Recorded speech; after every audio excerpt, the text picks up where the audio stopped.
Winter storm watch is in effect for parts of Indiana and Kentucky, does include the Louisville area. When to expect this storm, and I'm going to talk about impacts including ice and snow accumulation coming up next. Bullitt County Schools cancels class for the second day in a row when county officials hope to have all the roads cleared. A violent day in the metro with a 14-year-old dead in Charlestown and 2 other people killed in Louisville. Plus, talk about a bad day at work, how a valet caught a Lamborghini on fire.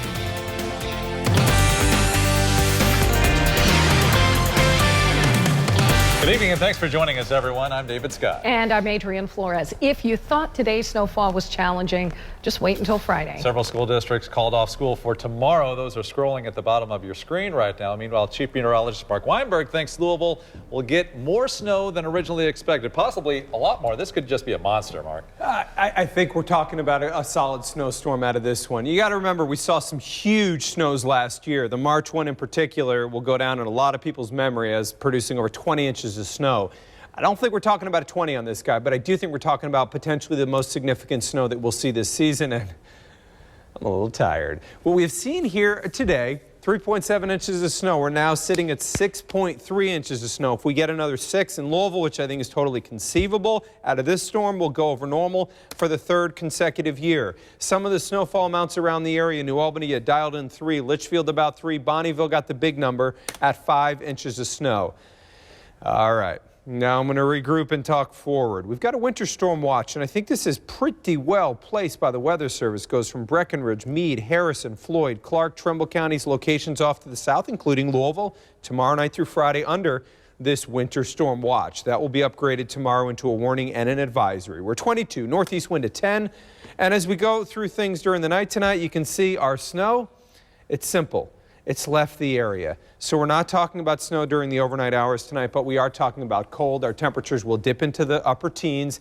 Moving forward, this is when we get ourselves into some problems. Tomorrow night, we're going to see some freezing rain, going to snow in parts of the area. Your totals come in about 10 minutes. All right, thank you, Mark. Meanwhile, because of the snow on the ground already and some roads still not clear, JCPS made an early call today to cancel school for tomorrow. WDRB's Travis Ragsdale explains how school officials arrived at that decision. If you drove on well-traveled roads today or tonight, you might think that's a curious decision by JCPS, but the district says there's roads you just aren't seeing. The decision to cancel school today came just before 5 this morning while the snow was still falling. Tomorrow's decision came this afternoon. JCPS crews spent this afternoon driving side streets and bus routes. All told, officials say there were about 900 areas as of 3 o'clock this afternoon that school buses could not drive on. With some fear of refreezing tonight, the decision was made to cancel school tomorrow. While crews from Metro Public Works and KYTC have worked since early this morning to keep roads clear, not everywhere has been reached. We sent our 13 bus compounds with approximately 30 people out onto the roads this afternoon and really looked at the areas that Metro is not responsible for or are not part of the main routes. The hope for crews is that roads pre-treated today won't need to be treated again if and when that storm comes on Friday. A decision for school on Friday likely won't be made until early Friday morning. WDRB's Fallon Glick spent the day traveling rural roads in our area to get an idea of how those roads are progressing. County officials first have to clear well-traveled roads before they can get to these rural ones, and these rural ones still have a lot of snow on them, and that's why Bullitt County Schools canceled class. In just one day, Bullitt County plows and salt trucks poured 600 tons of salt onto nearly 700 roads. But for some rural country roads with twists and turns around every corner, there's still a slick layer of snow and ice. I refer to it as death to the left and death to the right. We live up on a ridge, so I mean, either way, I mean, if it isn't cleared off, it gets uniquely entertaining. 7 county trucks will work into the night, continuing to clear snow, but the Bullitt County school buses will sit idle as officials deem the roads to be unsafe. They say about 12,000 students take the bus, and half of all routes have to go through those rural areas. And whether or not students will have school on Friday still has to be determined. Reporting in Bullitt County, Fallon Glick, WDRB News. Again, many school districts have already decided to cancel classes tomorrow. tomorrow. They're scrolling at the bottom of your screen. You can also find the complete list at WDRB.com. Now, while you're there, go ahead and sign up for SnowFox text alerts to instantly find out the next time your district closes. A WDRB News alert. It's been a busy night for Louisville police, who are working 3 violent investigations. The latest, a shooting that happened just before 10:30 tonight. MetroSafe tells us 2 people were shot on Clio Avenue and Bouchard Avenue. Now, that's near the Louisville airport. Our crew just arrived at the scene there. They tell us 2 ambulances left that area just about 20 minutes ago. We'll bring you more information when that becomes available in that incident. Meanwhile, that is the latest in what's become a very violent night around Louisville. Right around 8:30, a woman was found fatally shot at West Whitney. The call came in just about 15 minutes after another homicide less than 2 miles away. WDRB's Ryan Cummings is on the scene of that investigation. Ryan? Hey guys, things are winding down here right now. The crime scene unit just left about 20 minutes ago. There are some squad cars here. I count about 4 of them, and also a police tow truck just arrived on scene. 4th Division officers were called here around 8:30 tonight to Manslick Road and Nichols Drive. This is right off Berry Boulevard and 7th Street Road, just west of Churchill Downs and not far from Shively. Now, MetroSafe told us that this was a fatal shooting, and I also spoke with a woman who said that the victim was her cousin and that he had been shot inside a car. But police spokesperson Dwight Mitchell would not confirm a shooting, only saying that a black male was found dead inside a car with some sort of trauma. And they're still not sure if the victim lived at this apartment complex. You know, we're still in the very early stages of the investigation. Currently, our detectives are canvassing the neighborhood for any potential witnesses, again, that can verify the information. And as always, anyone with information on this shooting is asked to call the anonymous crime tip line, and that number is 574-LMPD.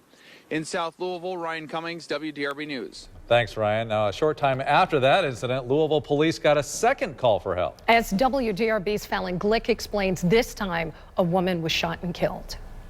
There's still not a whole lot of information in this case, but police do tell us a female victim was taken to the hospital where she later died. Now, police say she was shot near Whitney Avenue and Peachtree Avenue. Police have been canvassing the area. They have caution tape up around the crime scene. They've been talking to neighbors. Neighbors that we spoke to say they didn't hear any gunshots, but we are told a female was taken to the hospital where she later died. Reporting in South Louisville, Fallon Glick, WDRB News. And violence north of the river. A 14-year-old was shot and killed in Clark County today. Another teen has now been arrested. As WDRB's Danielle Lama explains, the young suspect facing a reckless homicide charge. Danielle. Adrian, he is being held here at the Juvenile Detention Center in Jeffersonville tonight. Deputies were called to the scene at around 11:30 this morning. It happened near Charlestown at a subdivision off State Road 62, referred to as Rolling Hills or Rocketwood. Officials say when they arrived, they found a 14-year-old boy dead. A 16-year-old is accused of shooting him. Officials say the suspect's 19-year-old brother was the only other person home at the time, but he was not in the room when the gun went off. When asked exactly what happened, Sheriff Jamie Knoll would only say that it was not accidental, but there was no intent to take a life. That's why the teen will be charged with reckless homicide, he says. He does tell us that the boys should not have had access to a gun. Please remind parents at home and to make sure that a gun, period, but especially a loaded firearm, is not left where people can have access to it. We don't want any family to have to go through this, ever. The sheriff's office says that the gun owner could potentially face charges. The office also emphasizes that it is very early in the investigation, and we're expecting to learn more details in the coming days. Reporting live in Clark County tonight, I'm Danielle Lama, WDRB News. All right, thanks, Danielle. Ironically, the Clark County Sheriff's Office already had an informational session about guns planned for tonight. Now, dozens of people came to Jeffersonville High School for the free training. Instructors covered topics like general gun safety, how to interact with police when carrying a gun, and how to get a concealed carry permit. Who can have a permit? Okay, the state police call it a qualified person. That's the title. Okay, you have to be 18 years of age or older. You cannot be a convicted felon. The sheriff's office will hold more training tomorrow night and next Monday. A family's worst fears have become reality. Investigators now say remains found in an East Louisville community are in fact a missing UPS pilot. Investigators say James Mike Kimsey's skeletal remains were found in a wooded area near Village Green subdivision, just 2 blocks from his home this weekend. The 48-year-old disappeared back in May. The searchers combed that area for months and now are trying to learn just how Kimsey died. I think he was murdered. I really do. I think somebody's done something to him. I really do. Because he knew that something was wrong. Kimsey's parents have hired a private detective to figure out just how he died. Well, you could soon see more officers on the streets. The House Local Government Committee approved a proposal today that would change the police overtime law. Now, if passed, officers could work 12-hour shifts with more days off between those shifts. It wouldn't cost taxpayers a dime in overtime. Now, LMPD Chief Steve Conrad says the move would boost morale, lower stress, and help fight crime. More officers on the street allows us to have more officers in the right place at the right time doing the things that truly need to be done. The bill now moves to the House. Another WDRB news alert tonight. There's a death investigation happening right now on Kentucky Street near Lewis Coleman Jr. Drive in Louisville. And Metro Safe tells us they got a call from someone concerned about a person they hadn't heard from in a while. Once police got there, they did find a body in a home. There's no word on the cause of death. We have a crew headed to that scene.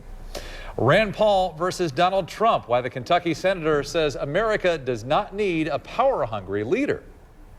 His face, he was lifeless. I checked for a pulse. I checked for a heartbeat. There was nothing. A man survives after being frozen alive. How doctors brought him back to life. Dying to see what happens next in the Star Wars franchise? You'll have to wait a while. The reason for the delay, next. Pretty simple. Computer models have come in with more snow for Friday. Advanced Track shows a large area of snow. I'll tell you how much snow to expect in your area and your timeline next.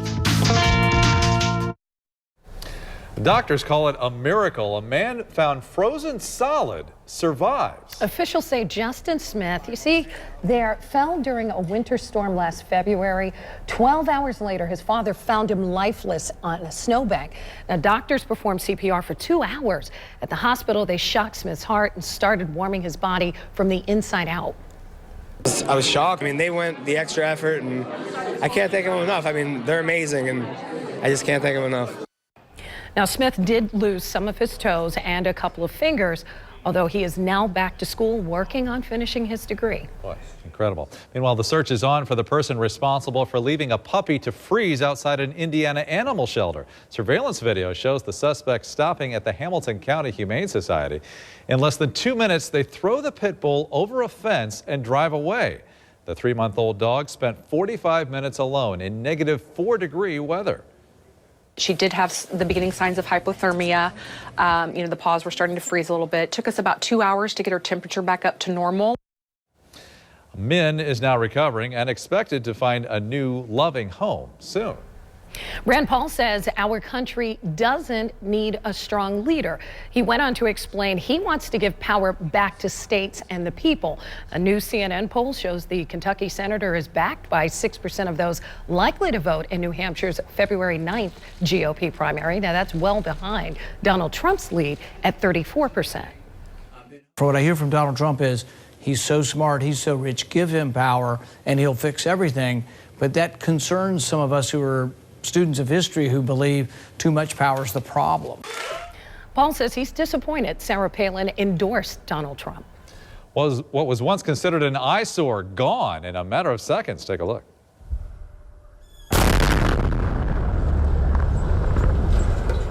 Crews imploded 2 grain silos in New Bern, North Carolina today. Both were made out of reinforced concrete. The demolition company says the blast broke a few windows at a house across the street. Mark Weinberg's WDRB weather forecast has the seal of approval from the American Meteorological Society. Just a note as we jump into this thing here, I'm going to be on Twitter and Facebook a lot here in the coming days, and I know when I'm not on TV, you may have questions. I'm easy to find. You can see how you spell my name. It's Mark Weinberg, Mark with a C. I'm on Facebook under that, and I'm on Twitter, Mark Weinberg, WX. Head over there, click like or follow, and you can stay with me. I tend to stay up too late and wake up too early answering questions. Winter storm watch in effect for late tomorrow night into Friday. This does not include tonight.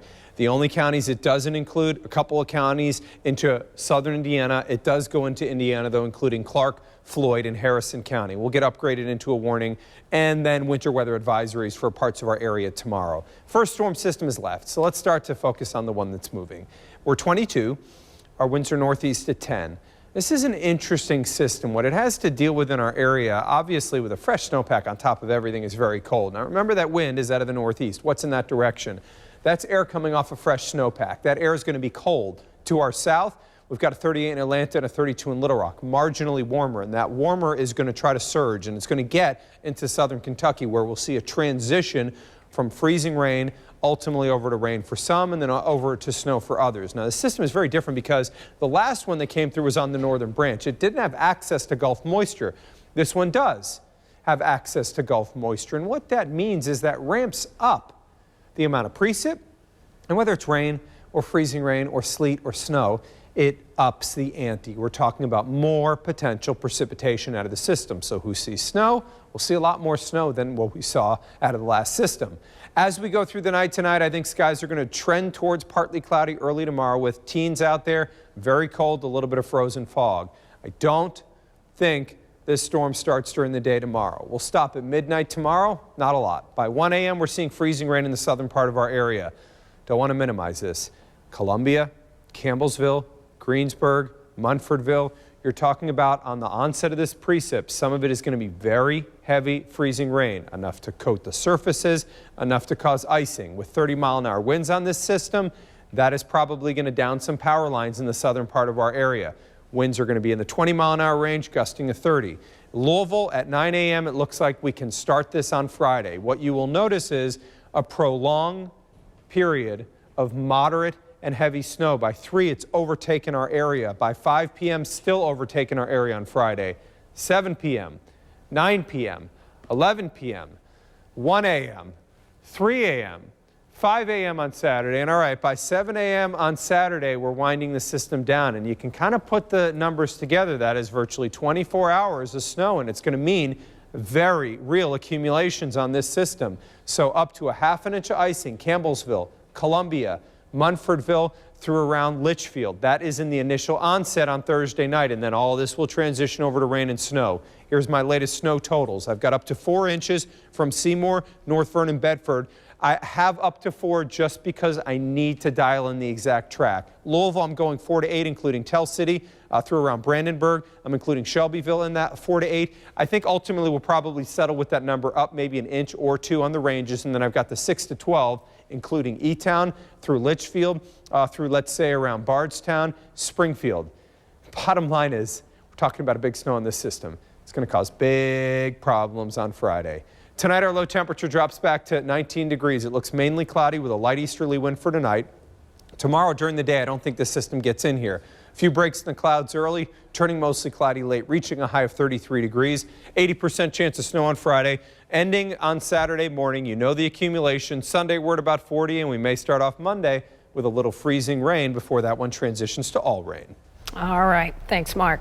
Well, if you are a Star Wars fan, unfortunately, it looks like you're going to have to wait a little bit longer to see the next installment of the movie. Star Wars Episode 8 has been delayed by a few months, moved to December 2017. Now, so far, Disney isn't giving a reason why. The current film, The Force Awakens, was originally planned for summer 2015 release, but was moved to last month.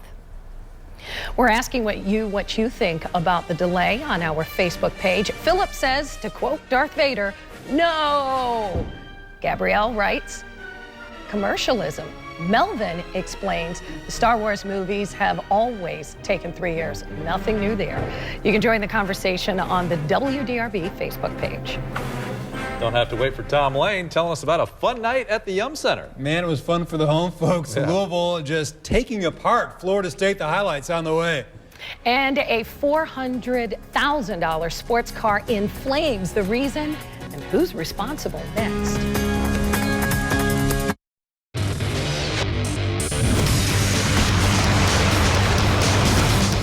U of L looking to get into solo second place in the ACC after Virginia Tech lost tonight.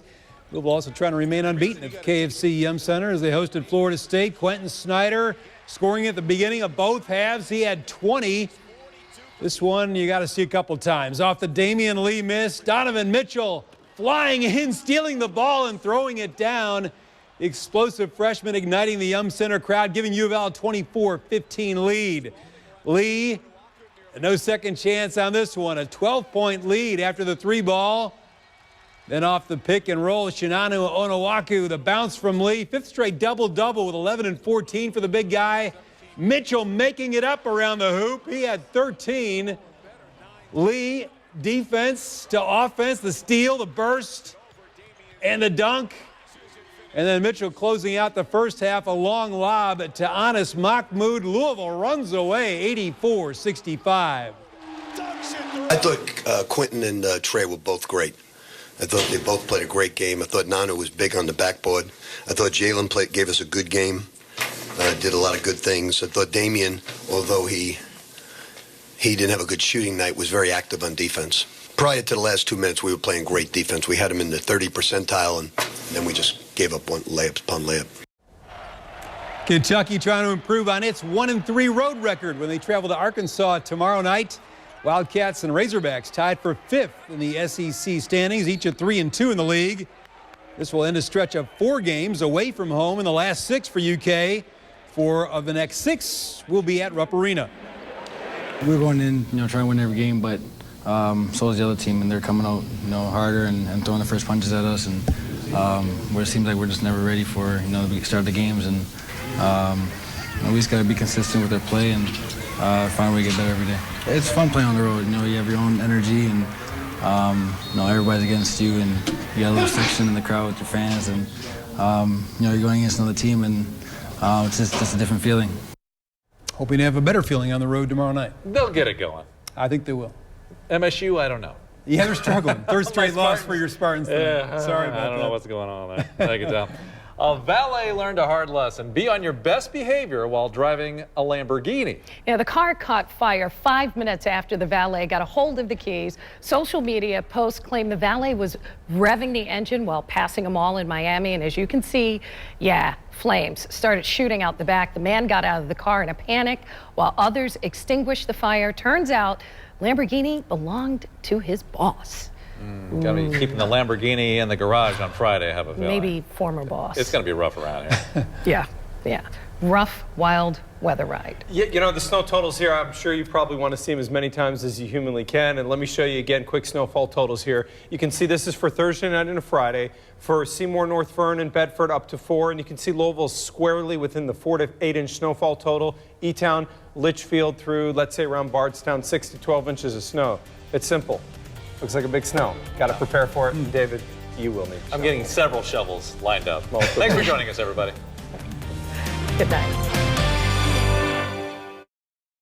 Thumbs down Werner Heisenberg for the crowd. You may actually believe you're in a comedy club. You can think about Heisenberg's uncertainty principle much like the special order menu that you find in certain Chinese restaurants where you have dishes